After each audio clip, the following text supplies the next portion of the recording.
말씀 보겠습니다. 오늘 우리가 함께 나눌 말씀은 시편 89편 주보에는 38절에서 마지막 52절까지 되어 있는데 우리 지난 시간에 38절에서 45절까지 보았습니다. 오늘은 46절부터 마지막 절까지 한 절씩 교독하겠습니다. 46절에서 52절까지 말씀입니다. 여호와여, 언제까지이니까? 스스로 영원히 숨기시리이까? 주의 노가 언제까지 불붙듯 하시겠나이까?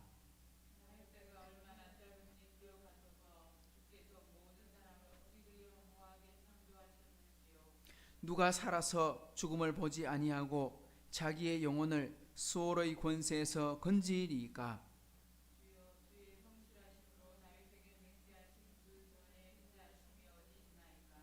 주는 주의 종들이 받은 비방을 기억하소서. 많은 민족의 비방이 내 품에 있사오니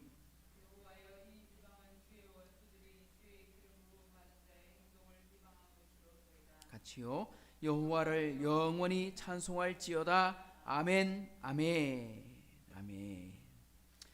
우리 시편 89편의 말씀을 상당히 오랫동안 우리가 봤습니다. 52절까지 상당히 긴 말씀인데, 이 말씀이 시편 150편 중에 5권의 시집 중에 이제 세 번째 시집인데, 세 번째 시집의 마지막 시편이 오늘 89편이라고 할 수 있겠습니다. 1절에서 우리 18절까지 전체적인 주제는 뭐였냐니까 하나님을 찬양하라. 근데 무엇을 찬양하느냐? 하나님의 인자와 하나님의 성실하심을 찬양해라. 그러니까 하나님의 성품에 대해서, 하나님이 하신 일에 대해서 찬양하는데, 오늘 마지막 52절 끝에다 보면 하나님을 찬송하는데 어떻게 하느냐? 영원히 찬송해라. 이게 시편 3권 전체의 주제와 같은 말씀이라고 할 수 있겠습니다. 그리고 중간에 19절부터 37절까지는 내용이 뭐였냐니까 하나님이 이스라엘 민족에게 약속하신 언약, 환상 중에 보여주신 언약. 근데 이 언약의 주인공이 누구였냐니까 다윗이었다. 다윗에게 하나님이 언약하셨습니다. 뭐라고 언약했느냐? 내가 너의 왕위를 영원히 하게 하며 너의 날들을 달같이 영원히 견고하게 해주겠다. 해같이 내가 너와 함께 하겠다.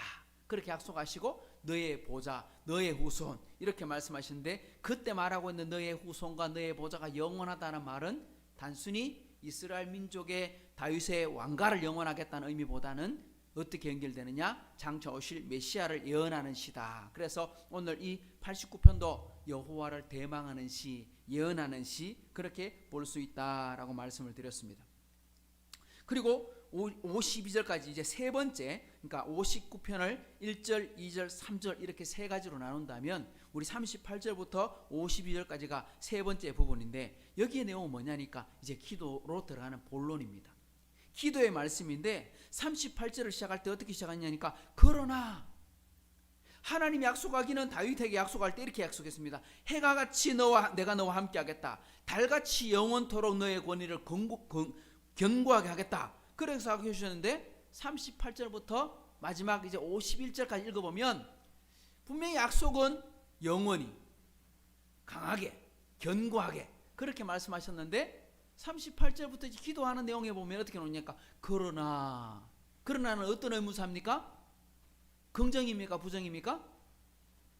부정입니다. 부정. 그러나 그렇게 안 됐다는 거예요. 하나님은 성실하시고 인자하시고 다윗과 그의 후손에게 놀라운 약속을 주셨으니 정말 감사하고 좋은 일이지요. 그러나 현재 지금 이 12편을 쓰고 있는 저자의 이 시인의 환경을 돌아보니까 전혀 그 약속하고 상관없는 형태로 돌아가고 있는 거예요. 너무나 비참하더라는 겁니다. 그래서 이렇게 물어보는 겁니다. 어떻게? 따라합시다. 언제까지입니까? 분명히 약속하기는 견고하고 영원하다고 말씀하셨는데 실제로는 그렇게 되지 않고 있는 거예요. 그러니까 하나님 이럴 수가 있습니까? 왜 이렇습니까? 그리고 묻기를 언제까지 이런 일들이 있어야 합니까? 하고 말합니다. 그래서 오늘 제목이 우리 38절부터 52절까지의 이 전체적인 기도 내용이 뭐냐니까 의문문으로 나오거든요. 의문문, 묻는 계속 하나님께 묻습니다. 묻는데 가장 처음 나오는 게 뭐냐니까 언제까지이니까 이렇게 하나님께 묻게 되는 겁니다.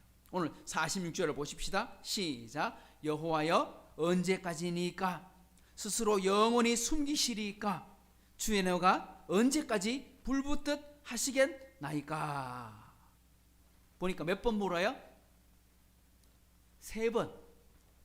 하나님 언제까지입니까? 영원히 숨기시겠습니까? 하나님의 노가 언제까지 불붙듯 하겠습니까? 이렇게 3번. 근데 이 3번만이 아닙니다. 뒤에 읽어보면 오늘 우리 마지막 결론 부분에 이르는 이 시인의 기도에는 계속 의문문으로 묻습니다. 48절에도 보면 수월에서 건지겠습니까?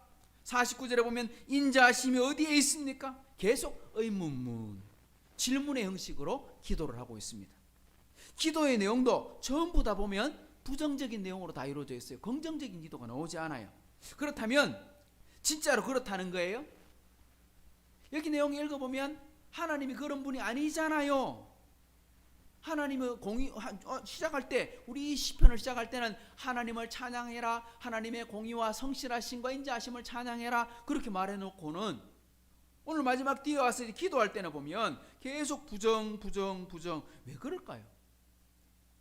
우리 영어 공부를 하거나 우리 문법을 공부할 때 부정의 부정은 뭐다? 그냥 부정이 아니고 강한 부정이 아니고 부정의 부정은 강한 긍정이다 이렇게 말하잖아요. 이건 부정이 아니라 바로 강조하고 있는 거예요. 강조. 무엇을 강조하느냐? 시인은 하나님은 그런 분이 아니십니다. 이거를 부정적인 의문문을 사용하면서도 반대로 해석하면 하나님 그런 분 아닙니다. 이렇게 해석을 해야 된다는 겁니다. 46절에 보면 3번이나 말합니다. 하나님이 응답하지 않겠습니까? 하나님 영원히 숨어 계십니까? 주의 너가 불붙듯 하겠습니까? 이 말을 우리 반대로 표현해 봅시다. 하나님 응답 안 합니까? 합니까? 응답하십니다. 반드시 응답하십니다. 하나님이 나타나시면 단번에 다 해결해 주실 수 있는 분이십니다. 또 하나님 영원히 숨겠습니까? 아니죠. 하나님은 숨지 않은 분이십니다. 택한 자에게 어떻게 하시는 분입니까? 은혜 주시려고 작정하고 계시는 분입니다. 견디지 못하시는 분이십니다. 주의 너가 불붙듯 하시겠습니까? 아니요. 하나님의 자녀에게 진노를 불붙듯이 하지 않을 줄을 이 시인은 믿고 있고 알고 있습니다. 그런데 왜 아직 안 됐냐? 왜 계속 이러냐? 왜요? 그러나 하고 말할 때 왜냐? 이스라엘 민족이 하나님과 약속했습니다. 다윗과 언약을 맺었습니다. 그런데 그 언약을 지키는 방법이 뭐라 그랬어요? 하나님이 아브라함도 약속하고 이삭도 약속하고 야곱도 약속하고 뒤에 나가서 아브라함도 약속하고 다윗도 약속하고 계속 언약을 맺어 나가십니다. 그런데 그 언약의 복을 받아 누리는 방법은 뭐다? 이건 혈통적으로 받는 복이 아니다. 하나님께서 이스라엘 백성하고 약속하셨고 하나님의 자녀들과 약속하셨고 믿음의 자녀들에게 그 믿음이 전해지고 하는데 그때 우리 아버지가 받았던 복을 자녀가 받고 자녀가 받은 복을 손자들가 복을 받고 하는데 그 복을 받을 수 있는 첫 번째 방법 그건 뭐다? 뭐 하는 거다? 순종하는 거다. 아브라함이 약속했던 그 약속을 이삭이 뭐함으로? 순종함으로.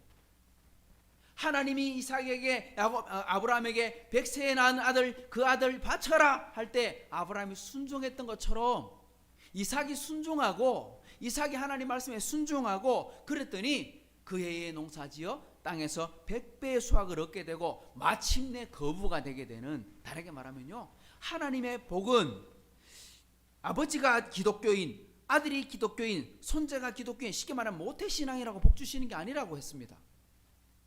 하나님이 주시는 언약의 약속의 말씀은 대대로 이어지는 약속의 말씀이지만 그 약속을 받을 때 순종할 때 그 약속이 나타나는 것이다. 다르게 말하면요, 징계를 하시더라도 바로 세워야 되는데 하지 않으니까 징계를 내리신 거야. 그러니까 빨리 뭐 해야 돼요? 회개하고 돌이켜 순종의 길로 돌아오라. 그 이야기를 하고 계시는 겁니다. 회개하고 돌았으면 하나님은 즉시 긍휼을 베푸시는 분이라는 거지요. 자, 47절도 봅시다. 시작. 나의 때가 얼마나 짧은지 기억하소서. 주께서 모든 사람을 어찌 그리 허무하게 창조하셨는지요. 이 시인이 이렇게 말합니다. 나의 때가 너무 짧습니다. 하나님, 어떻게 사람을 이렇게 허무하게 창조하셨습니까?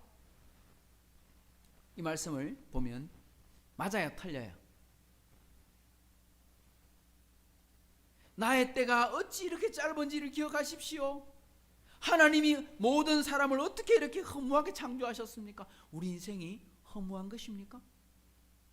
하나님이 인간을 허무한 존재로 창조했습니까? 아니잖아요. 지금 이 시인은 자신을 돌아보니까 자신의 고통이 너무너무 큰 거예요. 하나님은 시간을 우리에게 허락하실 때 모든 사람에게 똑같이 시간을 주셨지, 누구에게는 24시간, 누구에게는 48시간, 누구에게는 12시간 이렇게 주지 않았습니다. 그런데 오늘 이 사람은 뭐라고 말합니까? 나의 때가 얼마나 짧은지 기억하소서. 이 사람이 지금 짧게 느껴지는 건 뭡니까? 이게 물리적인 시간이에요? 아니면 마음속에 생각하는 시간이에요? 이거는 마음으로 생각하는 시간이에요. 다르게 말하면 내가 어떻게 받아들이느냐. 이 받아들일 때 이 사람은 너무너무 힘든 시간을 지나가고 있는 거예요. 그러니까 시간이 짧게 느껴지고 있는 거죠. 그러니까 하나님 은혜를 받아서 잘 살고 기쁠 때는 그 시간이 길게 느껴질 수도 있는데 지금 고통 속에 있으니까 너무 힘들다는 거예요. 그러니까 인생이 지금 복 받고 살아도 바쁜데 이렇게 힘들게 살다가 죽으면 어떻게 되느냐 이 말입니다. 또 하나님이 사람을 허무하게 창조하셨다? 아닙니다. 왜? 우리 창세기를 봐도 알잖아요. 하나님이 보시기에 어땠더라? 좋았더라. 좋았더라. 좋았더라. 하나님이 세상을 다 창조하시고 사람을 창조하고 나셔서는 뭐라고 하셨어요? 보시기에 심히 좋았더라. 그러니까 하나님은 인생을 창조하실 때 허무하게 창조하지 않고 보람있게 창조하고 기쁘게 창조하고 이야 최고다 최고 그렇게까지 고백하셨는데 지금 사람을 허무하게 창조하셨단 말은 이 사람이 느낄 때 어떻게 느껴지고 있다? 인생이 허무하게 느껴지고 있다. 왜 허무하게 느껴집니까? 똑바로 안 살았으니까. 지금 이 시대가 똑바로 안 돼 있으니까요. 그래서 솔로몬이 자신의 인생을 향해서 바라볼 때 뭐라고 말합니까? 여호와를 경외하는 것이 지식의 근본이요 지혜의 근본이라고 말을 해놓고는 자신이 왕위가 강건해지고 하나님께서 많은 복을 주셨는데 지혜를 주셨는데 부도 주셨는데 어떻게 살았습니까? 이방의 여인들과 결혼하고 또 결혼하고 또 결혼하고 1000명과 결혼하고 쉽게 말하면 1000개의 부족과 나라들과 결혼을 해가지고 혈연으로 맺어가지고 그들이 섬기는 모든 우상 다 집을 지어주고 그러다가 성전 앞마당까지 해도 우상의 정각을 짓고 그러고 나서 마지막에 썼던 잠언 전도서 잠언은 지혜서가 되었지만 전도서는 뭐가 되었습니까? 인생이 허무하고 그러니까 우리 전도서를 읽으면서 제일 많이 등장하는 단어가 뭡니까? 헛되니 희 아래 모든 수고가 다 헛되도 진짜 헛된 겁니까? 아니잖아요. 솔로몬이 지가 잘못 살았던 인생 자신이 실수하고 살았던 인생 돌아보니까 허무하다 헛되다. 그런데 마지막에는 뭐라고 말합니까? 잠언이 전도서가 계속 허무하다 끝납니까? 헛되다 끝납니까? 아닙니다. 마지막에는 이렇게 말합니다. 일의 결국을 다 들었으니 하나님을 경외하고 그의 명령을 지키라. 이것이 모든 사람의 본분이다. 사람이 해야 될 일은 뭐냐? 하나님을 경외하는 거다. 다르게 말하면요, 하나님을 사랑하는 거다. 하나님 말씀에 순종해라. 그러면 행복해진다. 아들아, 나처럼 불행하게 살지 말해.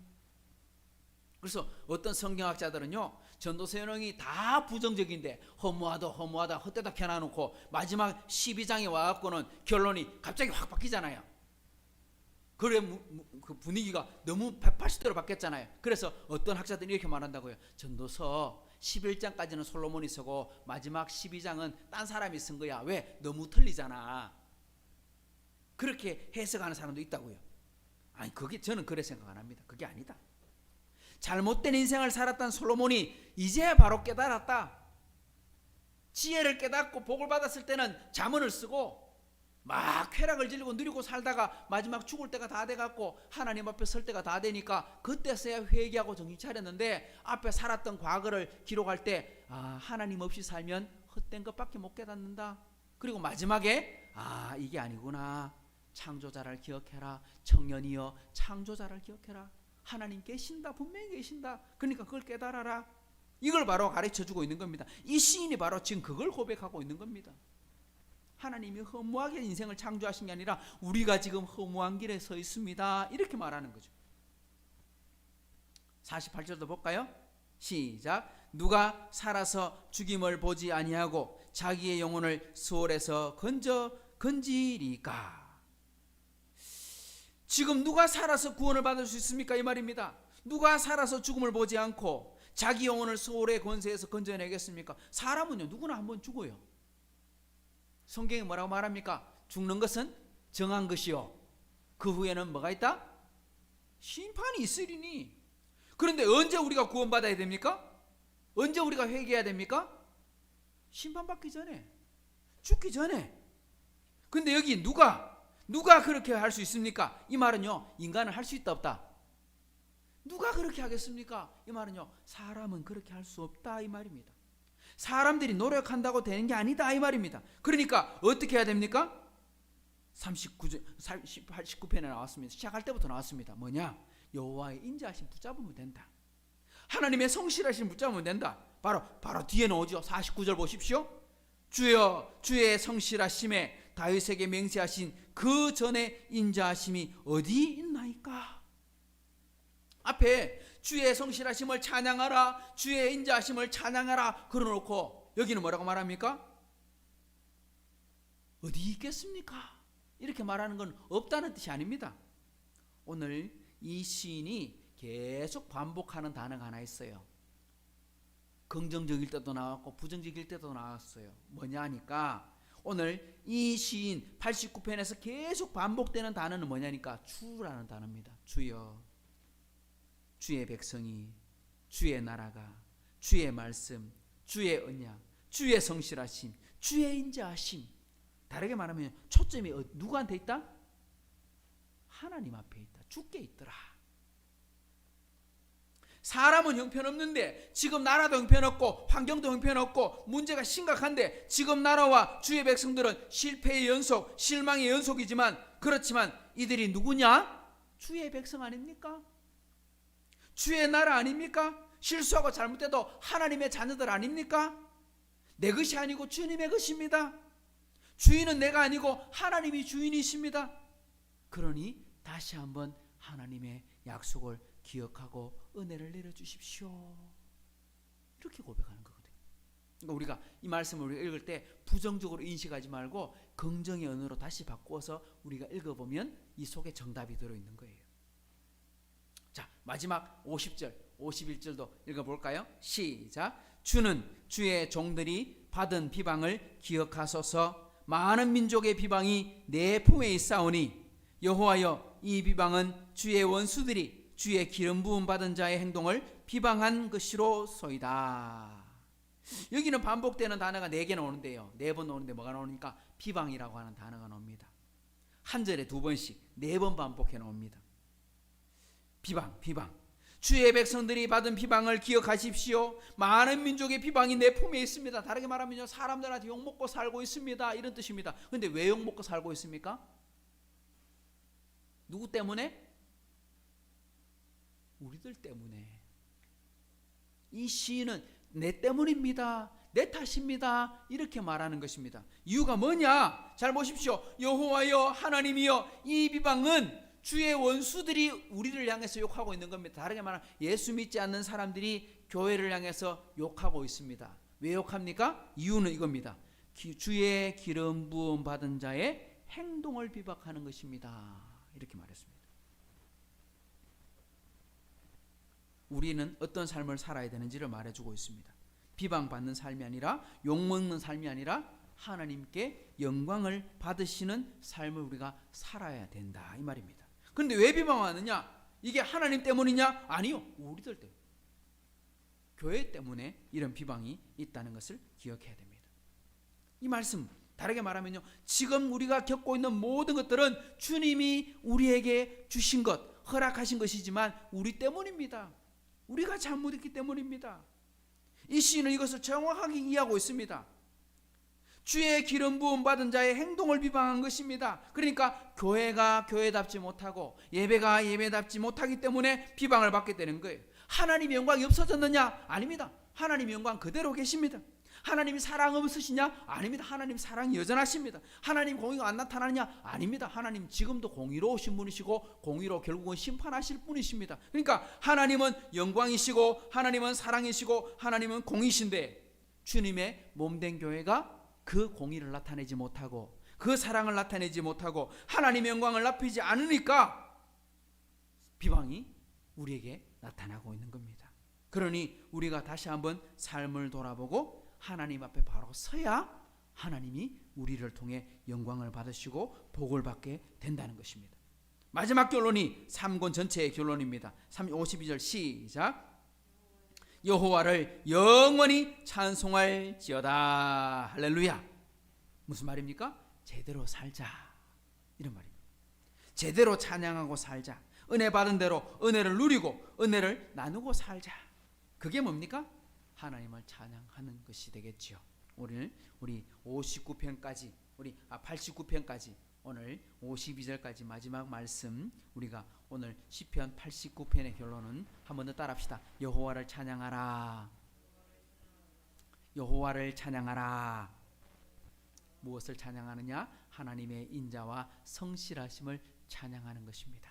근데 그 속에 뭐가 드러나느냐? 우리가 하나님의 형상을 입은 자로서 삶을 살기를 원하노라 하고 말씀하고 있는 것입니다. 이 말씀대로 우리 하이섬 식구들이 복을 받아 누리기를 주님의 이름으로 축복합니다. 좋으신 하나님 아버지 감사합니다. 오늘 시편 89편의 마지막 결론의 말씀 묵상합니다. 그리고 언제까지입니까? 언제까지 이 노를 거두시겠습니까? 우리가 어떻게 되겠습니까? 끊임없이 하나님을 향해서 질문하는 이 시인의 질문 속에 하나님 우리의 삶을 다시 한번 돌아보게 해 주옵소서. 주의 비방이 주님의 몸된 교회가 받는 비방이 주의 백성들이 받는 비방이 하나님 때문이 아니라 우리들의 잘못 때문에 일어나는 비방이요 우리가 빛과 소금의 역할을 감당하지 못하는 것이기 때문이라면 우리가 다시 한번 우리의 삶을 돌아보게 하시고 하나님의 은혜로 살고 나누고 살고 복을 전달해 주는 자의 삶으로 나타나게 해 주옵소서. 우리 흩어진 우리 모든 식구들을 기억하시고 하나님 학교나 가정이나 직장이나 어느 곳에 있든지 하나님이 원하시고 기뻐하시는 삶을 살 수 있도록 하나님 인도해 주시고 또한 우리 주일에 다시 만나 하나님의 영광 돌리는 삶을 살게 해 주옵소서. 감사드리며 예수님의 이름으로 기도드리옵나이다. 아멘. 하늘에 계신 우리 아버지여 이름이 거룩히 여김을 받으시오며 나라에 임하시오며 뜻이 하늘에서 이루어진 것 같이 땅에서도 이루어지이다. 오늘 우리에게 일용할 양식을 주시옵고 우리가 우리에게 죄전자를 사하여 준 것 같이 우리 죄를 사하여 주시옵고 우리를 시험에 들게 하지 마시옵고 다만 악에서 구하시옵소서. 나라와 권세와 영광이 아버지께 영원히 있사옵나이다. 아멘.